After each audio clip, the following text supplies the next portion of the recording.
Hey guys, it's Mitch here from Barclay Motor Company. One frequent question that we get asked is how to fill up your washer fluid. So I'm going to show you how to fill up your washer fluid on a Range Rover. Let's go. First thing first, we're going to locate the bonnet pull, which on this car is right here. Give it a lift. There you go. As you can see, the bonnet's now open, but obviously we've got to find the release catch. So you find the V, go underneath the V, and there's a little pull. You just lift it up, that releases the bonnet. On this, we don't have a bonnet strap, just stay open on its own. We're going to locate the washer filling point. Again, it's a blue cap with a little picture of a windscreen, some fluid flowing through it. We'll pop that open.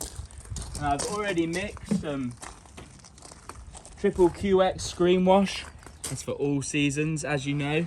It's going to keep the water from freezing on the windscreen and obviously also keep it nice and clean when you're washing them. In this watering can, I've got 2/3 of water to 1/3 of screen wash, and we're just going to fill it up.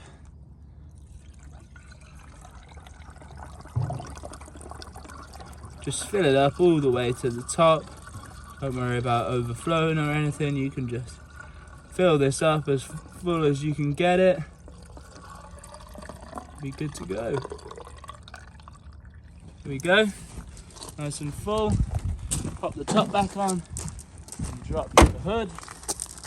And I'll show you that the washers work. And there we have it. Nice full washers. If you have any other questions and want to know how to do something on a Range Rover, then please just drop a question in the comment and I'll do a video on it as soon as possible. Thank you.